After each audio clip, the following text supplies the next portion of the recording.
संतोषी माता की जय। स्वागत है आपका हमारे चैनल पर। आज के इस वीडियो में आप सुनेंगे संतोषी माता व्रत की कथा। संतोषी माता का व्रत शुक्रवार के दिन किया जाता है, जिसमें बिना खटाई का भोजन एक समय करके व्रत किया जाता है। संतोषी माता का व्रत करने से हमारे जीवन में कोई भी समस्या हो, कैसा भी दुख हो, माँ संतोषी की कृपा से वो दूर होता है और घर में, जीवन में सुख, शांति एवं समृद्धि आती है। तो सभी प्रकार की व्रत कथाएं सुनने के लिए और हमसे जुड़े रहने के लिए आपको केवल हमारे चैनल को सब्सक्राइब करना है, बेल आइकन को प्रेस करना है और आज का वीडियो अच्छा लगे तो उसको एक लाइक भी करना है और शेयर करना है। तो चलिए अब हम सुनते हैं शुक्रवार व्रत की कथा। एक बुढ़िया थी और उसके 7 पुत्र थे। 6 कमाने वाले थे, एक निकम्मा था। बुढ़िया माँ 6 पुत्रों की रसोई बनाती, भोजन कराती और पीछे से जो कुछ बचता तो 7वें को दे देती थी। परंतु वह बड़ा भोला भाला था, मन में कुछ भी विचार न करता था। एक दिन अपनी बहू से बोला कि देखो, मेरी माँ का मुझ पर कितना प्यार है।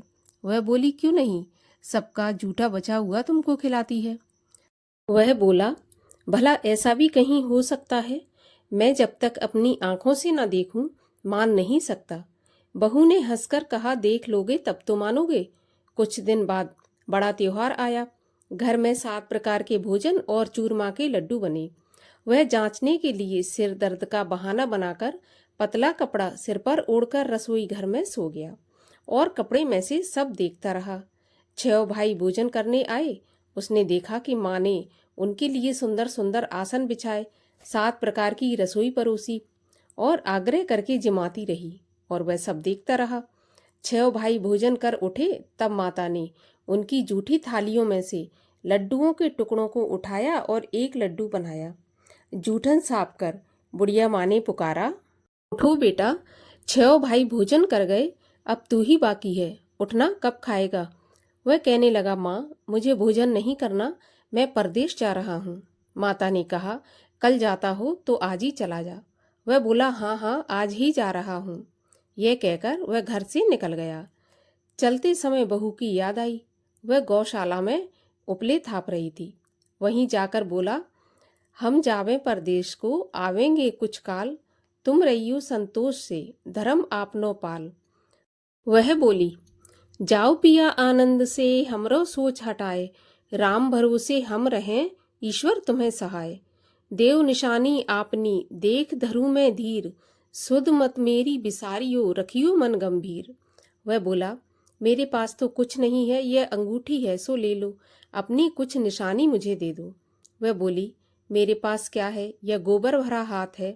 यह कहकर उसकी पीठ में गोबर के हाथ की थाप मार दी और वह चल दिया। चलते चलते दूर देश में पहुंच गया। वहां पर एक साहूकार की दुकान थी। वहां जाकर कहने लगा, भाई मुझे नौकरी पर रख लो। साहूकार को जरूरत थी। साहूकार बोला, रह जा। तो लड़के ने पूछा कि तनख्वाह क्या दोगे। तब साहूकार ने कहा कि काम देखकर दाम मिलेंगे। अब साहूकार की नौकरी मिल गई। वह सवेरे 7 बजे से रात तक नौकरी बजाने लगा। कुछ दिनों में दुकान का सारा लेन देन, हिसाब किताब, ग्राहकों को माल बेचना, सारा काम करने लगा। साहूकार के 7-8 नौकर थे। वे सब चक्कर में पड़ गए कि यह तो बहुत होशियार बन गया। सेठ ने भी काम देखा और 3 महीने में उसे आधे मुनाफे का साझीदार बना लिया। वह 12 वर्ष में ही नामी सेठ बन गया और मालिक सारा कारोबार उस पर छोड़कर बाहर चला गया। अब बहू पर क्या बीती सो सुनो। सास ससुर उसे दुख देने लगे। सारी गृहस्थी का काम करा के उसे लकड़ी लेने जंगल में भेजते। इस बीच घर की रोटियों के आटे से जो भूसी निकलती, उसकी रोटी बनाकर रख दी जाती और फूटे नारियल के खोपड़े में पानी। इस तरह दिन बीतते रहे। एक दिन वह लकड़ी लेने जा रही थी कि रास्ते में बहुत सी स्त्रियां संतोषी माता का व्रत करती दिखाई दी। वह वहां खड़ी हो कथा सुनकर बोली, बहनों, ये तुम किस देवता का व्रत करती हो और इसके करने से क्या फल मिलता है? इस व्रत के करने की क्या विधि है? यदि तुम अपने व्रत का विधान मुझे समझाकर कहोगी तो मैं तुम्हारा बहुत एहसान मानूंगी। तब उनमें से एक स्त्री बोली कि सुनो, यह संतोषी माता का व्रत है। इसके करने से निर्धनता, दरिद्रता का नाश होता है और लक्ष्मी आती है। मन की चिंताएं दूर होती हैं। घर में सुख होने से मन को प्रसन्नता और शांति मिलती है। निपुत्री को पुत्र मिलता है। प्रियतम बाहर गया हो तो जल्दी आ जाता है। कुंवारी कन्या को मनपसंद वर मिलता है। राजद्वारी में बहुत दिनों से मुकदमा चलता हो तो खत्म हो जाता है। सब तरह के सुख शांति हो, घर में धन जमा हो, पैसा जायदाद का लाभ हो, रोग दूर हो और जो कुछ भी मन में कामना हो, सब इस संतोषी माता की कृपा से पूरी हो जाती हैं। इसमें कोई संदेह नहीं है। वह पूछने लगी, यह व्रत कैसे किया जाता है, यह भी बताओ तो बड़ी कृपा होगी। स्त्री कहने लगी, 1.25 का गुड़ चना लेना, इच्छा हो तो 5.25 रुपये का लेना या फिर 11.25 रुपये का अपनी सहूलियत के अनुसार ले लेना। बिना परेशानी, श्रद्धा और प्रेम से जितना बन सके सवाया लेना। 1.25 रुपये से 5.25 रुपये तथा इससे भी ज्यादा शक्ति और भक्ति के अनुसार लेना। हर शुक्रवार को निराहार रहकर कथा कहना और सुनना। इसके बीच क्रम टूटे नहीं। लगातार नियम पालन करना।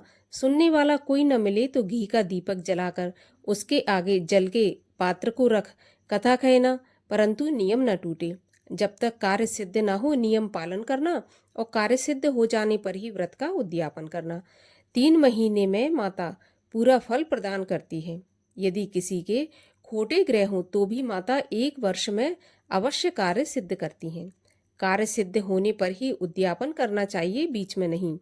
उद्यापन में 2.5 सेर आटे का खाजा, इसी नाप से खीर तथा चने का साग बनाना, 8 लड़कों को भोजन कराना, जहाँ तक मिले देवर जेठ भाई बंधु कुटुंब के लड़के लेना, ना मिले तो रिश्तेदारों और पड़ोसियों के लड़के बुलाना, उन्हें भोजन कराना, यथाशक्ति दक्षिणा देकर माता का नियम पूरा करना। उस दिन घर में कोई भी खटाई न खाए। यह सुनकर बुढ़िया के लड़के की बहू चल दी। रास्ते में लकड़ी के बोझ को बेच दिया और उन पैसों से गुड़ चना लेकर माता के व्रत की तैयारी करने लगी और सामने मंदिर देख पूछने लगी कि यह मंदिर किसका है। तब सब कहने लगे, यह संतोषी माता का मंदिर है। यह सुन माता के मंदिर में जाकर माता के चरणों में लौटने लगी। दीन होकर विनती करने लगी कि माँ, मैं निपट मूर्ख हूँ, व्रत के नियम नहीं जानती, मैं बहुत दुखी हूँ। हे माता जगत जननी, मेरा दुख दूर कर, मैं तेरी शरण में हूँ। माता को दया आई। एक शुक्रवार बीता कि दूसरे शुक्रवार को ही इसके पति का पत्र आया और तीसरे को उसका भेजा हुआ पैसा भी आ पहुंचा। यह देखकर जिठानी मुंह से कोड़ने लगी। इतने दिनों में इतना पैसा आया, इसमें क्या बड़ाई है। लड़के ताने देने लगे। काकी के पास अब पत्र आने लगे, रुपया आने लगा। अब तो काकी की खातिर बढ़ेगी, अब तो काकी बुलाने से भी नहीं बोलेगी। बेचारी सरलता से कहती, भैया पत्र आवे रुपया आवे तो हम सबके लिए अच्छा है। ऐसा कहकर आंखों में आंसू भरकर संतोषी माता के मंदिर में आ मातेश्वरी के चरणों में गिरकर रोने लगी। माँ, मैंने तुमसे पैसा नहीं मांगा, मुझे पैसे से क्या काम है, मुझे तो अपनी सुहाग से काम है। मैं तो अपने स्वामी के दर्शन और सेवा मांगती हूँ। तब माता ने प्रसन्न होकर कहा कि जा बेटी, तेरा पति आएगा। यह सुनकर खुशी से बावली हो घर में जाकर काम करने लगी। अब संतोषी माँ सोचने लगी कि इस भोली पुत्री से मैंने कह तो दिया कि तेरा पति आएगा, पर आएगा कहाँ से। वह तो स्वप्न में भी इसे याद नहीं करता, उसे याद दिलाने मुझे ही जाना पड़ेगा। इस तरह माता बुढ़िया के बेटे के पास जाकर स्वप्न में प्रकट होकर कहने लगी, साहूकार के बेटे, सोता है या जागता है। वह बोला, माता सोता भी नहीं हूँ, जागता भी नहीं हूँ, बीच में ही हूँ, कहिए क्या आज्ञा है। माँ बोली, बेटा तेरा घर बार है या नहीं। वह बोला, मेरा सब कुछ है माता, माँ बाप भाई बहन बहू, क्या कमी है। माँ बोली, भोले पुत्र, तेरी स्त्री घोर कष्ट उठा रही है, माँ बाप उसे दुख दे रहे हैं, वह तेरे लिए तरस रही है, तू उसकी सुध ले। वह बोला, हाँ माता, यह तो मुझे मालूम है, परंतु मैं जाऊं कैसे। परदेश की बात है, लेन देन का कोई हिसाब नहीं है, कोई जाने का रास्ता नजर नहीं आता, कैसे चला जाऊं? माँ कहने लगी, मेरी बात मान। सवेरे नहा धोकर संतोषी माता का नाम ले, घी का दीपक जला, दंडवत कर दुकान पर जा बैठना। देखते देखते तेरा लेन देन चुक जाएगा, जमा माल बिक जाएगा, सांझ होते होते धन का ढेर लग जाएगा। वह सवेरे बहुत जल्दी उठकर स्नान करके संतोषी माता को दंडवत कर घी का दीपक जला दुकान पर जा बैठा। थोड़ी देर में वह क्या देखता है कि देने वाले रुपया लाए, लेने वाले हिसाब लेने लगे, कोठे में भरे सामानों के खरीदार नगद दाम में सौदा करने लगे।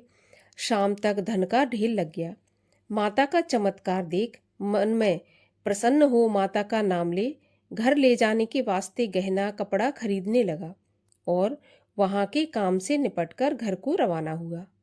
वहां बहू बेचारी जंगल में लकड़ी लेने जाती, लौटते वक्त माँ के मंदिर पर विश्राम करती है। वह तो उसका रोज रुकने का स्थान था।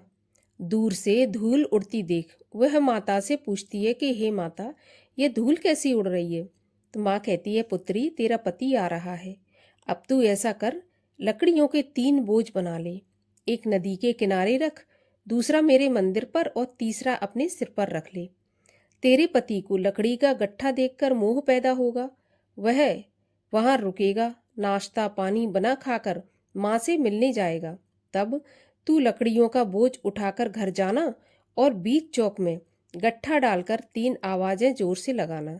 लो सासू जी, लकड़ियों का गट्ठा लो, भूसी की रोटी दो, नारियल के खोपरे में पानी दो, आज कौन मेहमान आया है। माँ की बात सुनकर बहुत अच्छा माताजी कहकर वह प्रसन्न हो लकड़ियों के 3 गट्ठे ले आई। एक नदी के तट पर रखा, एक माता के मंदिर पर रखा। इतने में ही एक मुसाफिर आ पहुंचा। सूखी लकड़ी देख उसकी इच्छा हुई कि अब यहीं विश्राम करें और भोजन बना खाकर गांव जाएं। इस प्रकार भोजन बना विश्राम कर वह गांव को गया। सबसे प्रेम से मिला। उसी समय बहू सिर पर लकड़ी का गट्ठा लिए आती है। लकड़ी का भारी बोझ आंगन में डालकर जोर से 3 आवाज देती है, लो सासू जी, लकड़ी का गट्ठा लो, भूसी की रोटी दो, नारियल के खोपड़े में पानी दो, आज कौन मेहमान आया है। यह सुनकर सास बाहर आकर अपने दिए हुए कष्टों को भुलाते हुए कहती है, बहू, ऐसा क्यों कहती हो? तेरा मालिक ही तो आया है। आ बैठ, मीठा भात खा, भोजन कर, कपड़े गहने पहन। इतने में आवाज सुनकर उसका स्वामी बाहर आता है और अंगूठी देखकर व्याकुल होकर माँ से पूछता है, माँ, ये कौन है? माँ कहती है, बेटा, ये तेरी बहू है। आज 12 वर्ष हो गए जब से तू गया है। तब से सारे गांव में जानवर की तरह भटकती फिरती है। कामकाज घर का कुछ करती नहीं, 4 समय आकर खा जाती है। अब तुझे देखकर भूसी की रोटी और नारियल के खोपड़े में पानी मांगती है। वह लज्जित होकर बोला, ठीक है माँ, मैंने इसे भी देखा है और तुम्हें भी देखा है। अब मुझे दूसरे घर की ताले की चाबी दो तो मैं उसमें जाकर रहूंगा। तब माँ बोली, ठीक है बेटा, जैसी तेरी मर्जी। यह कहकर माँ ने चाबी का गुच्छा पटक दिया। उसने चाबी ले दूसरे कमरे में, जो कि तीसरे मंजिल के ऊपर था, वहां खोलकर सारा सामान जमाया। एक दिन में ही वहां राजा के महल जैसा ठाट बाट बन गया। अब क्या था, वे दोनों सुखपूर्वक रहने लगे। इतने में अगला शुक्रवार आया। बहू ने अपने पति से कहा कि मुझे माता का उद्यापन करना है। पति बोला, बहुत अच्छा, खुशी से करो। वह तुरंत ही उद्यापन की तैयारी करने लगी। जेठ के लड़कों को भोजन के लिए कहने गई। उसने मंजूर किया, परंतु पीछे जिठानी अपने बच्चों को सिखाती है, देखो रे, भोजन के समय सब लोग खटाई मांगना, जिससे इसका उद्यापन पूरा ना हो सके। लड़के जीमने तो आए, खीर पेट भर कर खाई, परंतु याद आते ही कहने लगे, हमें कुछ खटाई खाने को दो, खीर खाना हमें नहीं भाता, देखकर अरुचि होती है। बहू कहने लगी, खटाई किसी को नहीं दी जाएगी, यह तो संतोषी माता का प्रसाद है। लड़के तुरंत उठकर खड़े हुए, बोले, पैसा लाओ। तो भोली बहू कुछ जानती नहीं थी, सो उन्हें पैसे दे दिए। लड़के उसी समय जा करके इमली लेकर खाने लगे। यह देखकर बहू पर माताजी ने क्रोध किया। राजा के दूत उसके पति को पकड़ कर ले गए। जेठ जेठानी बनमाने खोटे वचन कहने लगे। लूट लूट कर धन इकट्ठा करके लाया था, सो राजा के दूत पकड़ कर ले गए। अब सब मालूम हो जाएगा जब जेल की हवा खाएगा। बहू से ऐसे वचन सहन नहीं हुए। रोती रोती माता के मंदिर में गई। हे माता, तुमने ये क्या किया? हंसाकर अब क्यों रुलाने लगी? माता बोली, पुत्री, तूने उद्यापन करके मेरा व्रत भंग किया है। इतनी जल्दी सारी बातें भुला दी। वह कहने लगी, माता, भूली तो नहीं हूँ, ना ही कुछ अपराध किया है। मुझे तो लड़कों ने भूल में डाल दिया। मैंने भूल से उन्हें पैसे दे दिए। मुझे क्षमा कर दो माँ। माँ बोली, ऐसी भी कहीं भूल होती है? वह बोली, माँ, मुझे माफ़ कर दो, मैं फिर तुम्हारा उद्यापन करूँगी। माँ बोली, अब भूल मत करना। वह बोली, अब भूल नहीं होगी। माँ, अब बताओ वह कैसे आएंगे? माँ बोली, जा पुत्री, तेरा पति तुझे रास्ते में आता मिलेगा। तो वह घर को चली। रास्ते में पति आता मिला तो उसने पूछा, तुम कहाँ गए थे? तब वह कहने लगा, इतना धन जो कमाया है उसका टैक्स राजा ने मांगा था तो वही भरने गया था। वह प्रसन्न होकर बोली, भला हुआ, अब घर चलो। कुछ दिन बाद फिर शुक्रवार आया। वह बोली, माता का उद्यापन करना है। तो पति ने कहा, करो। वह फिर जेठ के लड़कों को भोजन के लिए कहने गई। जेठानी ने एक दो बातें सुनाई और लड़कों को सिखा दिया कि तुम पहले ही खटाई मांगना। लड़के कहने लगे, हमें खीर खाना नहीं भाता, जी बिगड़ता है, कुछ खटाई खाने को दो। तो वह बोली, खटाई खाने को नहीं मिलेगी, खाना हो तो खाओ। वह ब्राह्मणों के लड़कों को लाकर भोजन कराने लगी। यथाशक्ति दक्षिणा की जगह एक एक फल उन्हें दिया। इससे संतोषी माता प्रसन्न हुई। माता की कृपा होते ही 9वें महीने उसको चंद्रमा के समान सुंदर पुत्र प्राप्त हुआ। पुत्र को लेकर प्रतिदिन माता जी के मंदिर में जाने लगी। माँ ने सोचा कि यह रोज आती है, आज क्यों ना मैं ही इसके घर चलूं, इसका आसरा देखूं तो सही। यह विचार कर माता ने भयानक रूप बनाया। गुड़ और चने से सना मुख, सूंड के समान होंठ, उस पर मक्खियां भिनभिना रही हैं। दहलीज में पांव रखते ही उसकी सास चिल्लाई, देखो रे, कोई चुड़ैल चली आ रही है, लड़को इसे भगाओ नहीं तो यह सबको खा जाएगी। लड़के डरने लगे और चिल्लाकर खिड़की बंद करने लगे। छोटी बहू रोशनदान में से देख रही थी। प्रसन्नता से पगली होकर चिल्लाने लगी कि आज मेरी माताजी मेरे घर आई हैं। यह कहकर बच्चे को दूध पिलाने से हटाती है। इतने में सास का क्रोध फूट पड़ा। बोली, देखो इसे देखकर कैसी उतावली हुई, जो बच्चे को पटक दिया। इतने में माँ के प्रताप से जहाँ देखो वहाँ लड़के ही लड़के नजर आने लगे। वह बोली, माँ जी, मैं जिनका व्रत करती हूँ यह वही संतोषी माता है। इतना कहकर झट से सारे घर के किवाड़ खोल दिए। सबने माता के चरण पकड़ लिए और विनती करके कहने लगे, माता, हम मूर्ख हैं, हम अज्ञानी हैं, पापी हैं। तुम्हारे व्रत की विधि हम नहीं जानते। तुम्हारा व्रत भंग करके हमने बहुत बड़ा अपराध किया है। हे माता, आप हमारा अपराध क्षमा करो। इस प्रकार माता प्रसन्न हुई। माता ने बहू को जैसा फल दिया वैसा सबको दें। जो यह कथा पढ़े उसका मनोरथ पूर्ण हो। बोलिए संतोषी माता की जय। संतोषी माता की आरती। ओम जय संतोषी माता मैया, जय संतोषी माता, अपने सेवक जन की सुख संपत्ति दाता। ओम जय संतोषी माता। सुंदर चीर सुनहरी माँ धारण कीनो, हीरा पन्ना दम के तन श्रृंगार लीनो। जय संतोषी माता। गेरू लाल छटा छवि बदन कमल सोहे, मंद हसत करुणामयी त्रिभुवन मन मोहे। जय संतोषी माता। स्वर्ण सिंहासन बैठी चवर ढुरे प्यारे, धूप दीप मधुमेवा भोग धरे न्यारे। जय संतोषी माता। गुड़ और चना परम प्रिय तामे संतोष किए, संतोषी कहलाई। भक्तन वैभव दिए जय संतोषी माता। शुक्रवार प्रिय मानत आज दिवस सोही।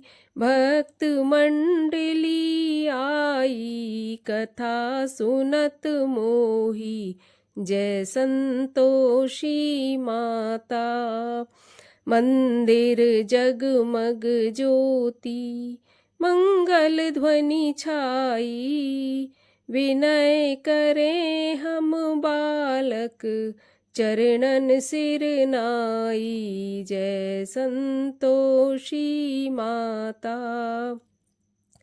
भक्ति भाव में पूजा अंगीकृत कीजय। जो मन बसे हमारे इच्छित फल दीजय। जय संतोषी माता।